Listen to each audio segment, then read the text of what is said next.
اور یہ اعزاز اور یہ تقریب ہمارے حصے میں آئی۔ اور ماہ سیام رمضان المبارک میں حضرت جبریل امین حاضر خدمت ہوتے اور جو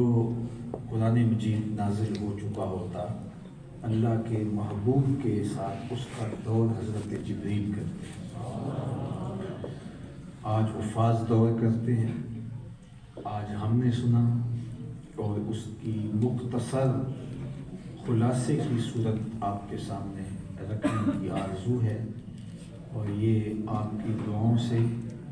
آپ کی پرخلوص محبت سے، آپ کے پیار سے ممکن ہوا ہے۔ اور یہ دعا بھی کیجیے گا، اور میری زندگی کی بہت بڑی آرزو بھی ہے کہ اللہ مجھے یہ نصیب فرمائے کہ میں پورے قرآن مجید کا خلاصہ بیان کرنے کی سعادت پاؤں۔ پھر اس سے اور بھی راہیں کھلیں گی تو اللہ مجھے اس کتاب کی خدمت کی مزید توفیقات سے مالا مال فرمائے۔ میرے دل میں اس کتاب کی خدمت کی بہت آرزویں ہیں، بہت منصوبہ جات ہیں، اور بس اپنی کمزوری کو، کوتا علمی کو، قدیم الفرصتی کو، اور اپنی صحت اور طبیعت کی ناہمواری کو بہانہ بنا لیتا ہوں اور وہ کر نہیں پاتا، لیکن اللہ اگر چاہے گا تو اس کے لیے مشکل نہیں ہے کہ وہ توفیقات نصیب فرمائے، کیونکہ قدم اٹھتے نہیں اٹھائے جاتے ہیں۔ تو سورہ الفاتحہ سے آج آپ نے قرآن مجید کی تلاوت سماعت کی، اور یہ وہ سورت ہے جو ہر روز ہر نمازی ہر نماز کی ہر رکعت میں اصالتاً یا وکالتاً تلاوت کرتا ہے۔ اور اس صورت میں اللہ جل شانہ کی حمد بیان فرمائی گئی ہے، جو تمام جہانوں کا پالنے والا ہے۔ وہ رحمان بھی ہے، رحیم بھی ہے، اور اس دن کا مالک ہے جو 50,000 سال پر مشتمل ہوگا۔ اور اس میں بندے اپنے رب سے عہد کرتے ہیں کہ ہم مدد بھی تجھ سے طلب کرتے ہیں، اور ہم عبادت بھی تیری ہی کرتے ہیں، اور اس تمہید کے ساتھ بارگاہ عزدی میں عرض گزار ہوتے ہیں کہ مالک ہمیں سیدھی راہ پہ قائم فرما، مستقیم راہوں کا مسافر رکھنا، اور سیدھی راہوں پہ چلنے کی ہمیں توفیق عطا فرما۔ اور پھر اس کے بعد وہ راستہ دکھا بھی دیا، اس راستے پر چلنے کا سلیقہ بھی سکھایا، ان لوگوں کا راستہ جن پر اللہ کا انعام ہوا، نہ کہ دھتکارے ہوئے لوگ، گمراہ لوگ، اللہ کے قہر و غضب اور اس کی ناراضگی کے جو سزاوار ہیں وہ لوگ نہیں، بلکہ وہ لوگ جو اللہ کی رحمتوں کے سائے میں اور اس کی عنایتوں اور اس کے انعامات کے سائے میں زندگی بسر کرتے ہیں۔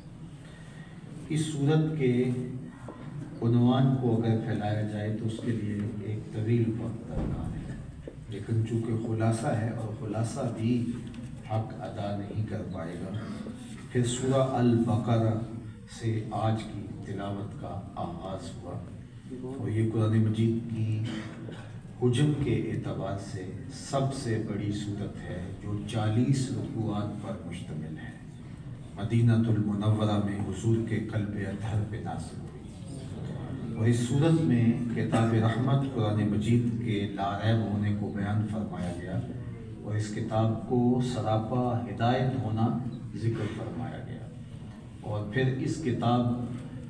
کی برکتیں اور اس کتاب کی رحمتیں اللہ نے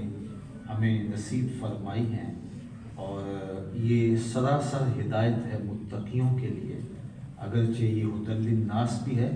لیکن اس سے فائدہ، نفع اور برکت اہل تقویٰ ہی حاصل کر پاتے ہیں۔ اور یہ وہ لوگ ہیں جو اللہ پر بن دیکھے ایمان لاتے ہیں، پچھلے دن پر ایمان لاتے ہیں، اور 5 گانہ نماز کا اہتمام کرتے ہیں، راہ خدا میں اپنا مال لٹاتے ہیں۔ حقیقت میں یہی فالح لوگ ہیں، کامیاب اور بامراد انہی لوگوں کو کہا گیا ہے۔ اس اس کے بعد 2 آیات کے اندر کفار کا ذکر کیا گیا ہے۔ یہ وہ بد نصیب لوگ ہیں کہ جن کے دلوں پر اللہ نے مہر لگا دی، لہٰذا قرآن کے اترنے کے باوجود بھی ان کو ہدایت نصیب نہیں ہو سکی۔ ان کی آنکھوں کے آگے بھی پردے ہیں اور ان کی کانوں کی سماعتیں بھی قرآن